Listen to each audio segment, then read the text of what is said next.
Hi guys and welcome to Bomb Anime. It's your girl Ruka. And Big Boy Sam here bringing you our part 3 of the faraway paladin.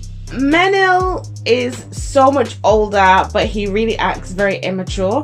And I was wondering if you thought it was because he's still a child based on elfin ages, or is it because of the hard life he had and like having to fend for himself so early in life, or like a combination? I don't believe it's any of those. I believe it's because he is a child. He's not been taught to grow up. He's learned to fend for himself, but no one's actually led him into adulthood sort of thing. And he was already ostracized by his own people. So I guess it's part of what you said, but not entirely. Okay, so a combination. Okay, so yeah, it's a combination of what you said basically. But I feel like it's more specific than that. I feel like he put too much pressure on himself and he's his own worst enemy in this situation. And yeah, that is due to the way he grew up and whatever, but I feel like that's his character, to shoulder responsibility, to move alone, to be the lone wolf, that kind of thing. Yeah, and I think that he really did grow up after his mother figure passed on. That definitely was a nice turning point for him. Okay, very sad that she died, but the way that they did it, it didn't make it feel sad. She wasn't sad to go. She was going to meet whoever she was going to meet, and she raised him. She already did her job here.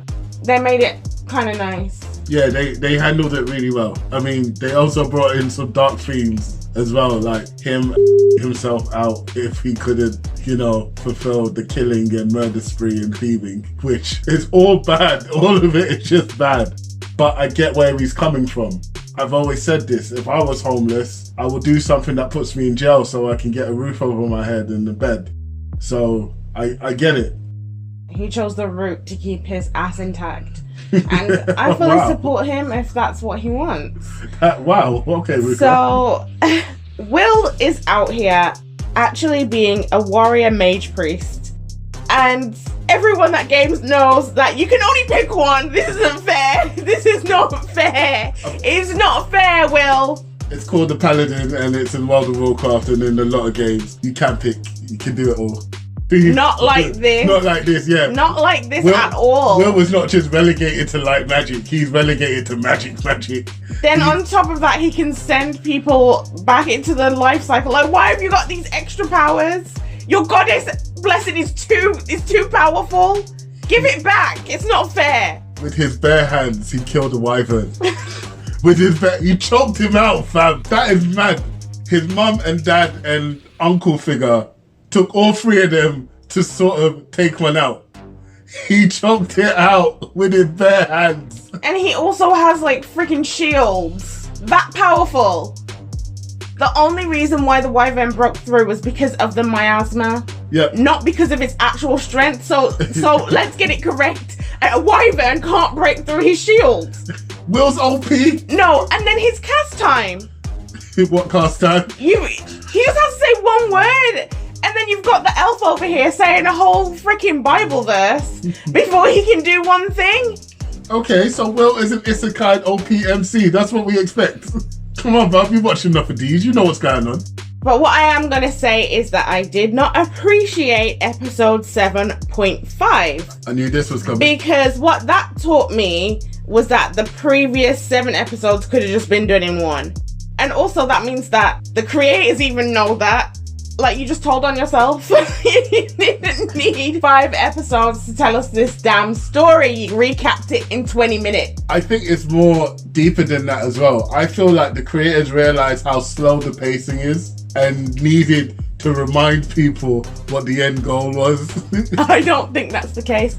I think that they started with episode 7.5 and everything else they just used to fill it out. Okay, so we need a bit before and we need a bit after. How many episodes? Maybe 12, 13, we don't know. Start in the middle? Alright guys, that's how that board meeting went, yeah. Yes. I like the introduction of these two new characters. Yeah. I also really liked the way that Bee told her story, like her version of storytelling. It made it seem very much like a play. Yeah. It also felt like bards doing their, you know, songs of the stories past and all that kind of thing. Along with the music and the way that they use that sort of retro, suspense-filled music. Yep. It elevated this from being, because I said, I think in episode 1, that it felt like a generic starter town. Yes. Which it did. All of these little elements elevated it from that to it feeling real. Yeah, they've definitely brought out the world building here. Bringing in these characters, seeing different perspectives. Because obviously, Will's on the mission, Menno is on an I Love Will thing, Tonio's on an I Love Will thing, and obviously Bee loves Will too. But everything revolves around Will, and seeing the different perspectives of their characters fills out the world, and it's great. And then the fact that they brought in Ethelbald later on as well to show a different aspect, like the geopolitical aspect. I really, really enjoy how this anime is filling out. I just feel like it's episode 9, bro. You could have did this by episode 6. Well, that's what I was saying from the very beginning. They just dragged it on just too long. It made it so boring. I'm actually starting to enjoy it now. They just did too much faff in the beginning for me, and I really don't think that they needed all those episodes to do what they did. But I do want to mention Ethel and okay. Menno. I like the way when Menno walked in, he read the room and he immediately stood behind Will and was like, yeah, okay, I'm not sitting down. You ain't the only one that's got people. Is it, you gonna start something? You ready? That's that bodyguard there. You know that weak one that you got in the background that ain't even that strong. He's not even that weak. It's just compared to this freaking superhuman, he looks weak. That's true. That's very true. Because let's be honest, Menno's actually a beast.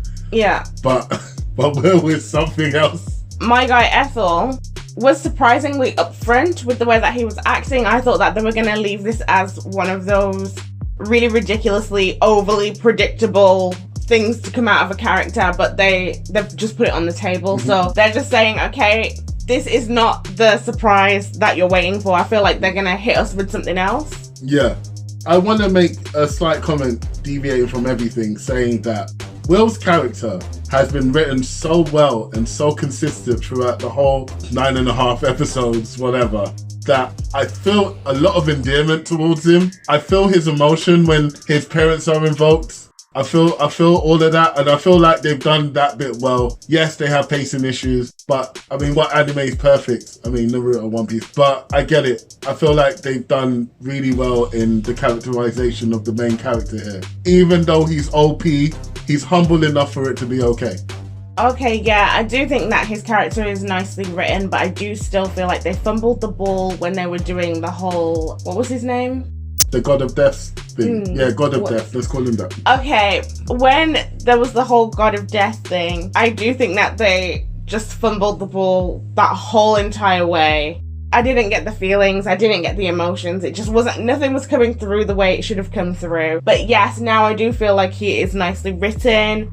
I don't feel super emotional about the things that he's feeling emotional about or anything like that, but he does feel like a really genuine guy. Yeah. I do believe that he's literally just doing this because it's what he believes in. I do believe that he doesn't care about money. Like, he feels really believable. Yeah. And because he's still so innocent, even though he's overpowered, it really makes you like him more. 100%. So, Ethelbald, I like him. I feel like he's a great introduction to the show. He's an antagonist. He's an instigator.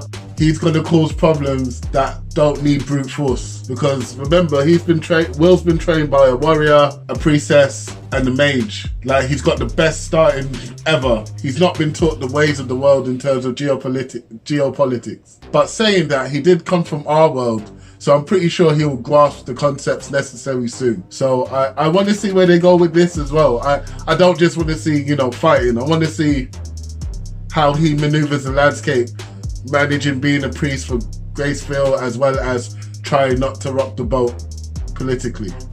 Chill out. We're on episode 9 and we've seen like 3.5 fights. It's not just fighting. Not even close.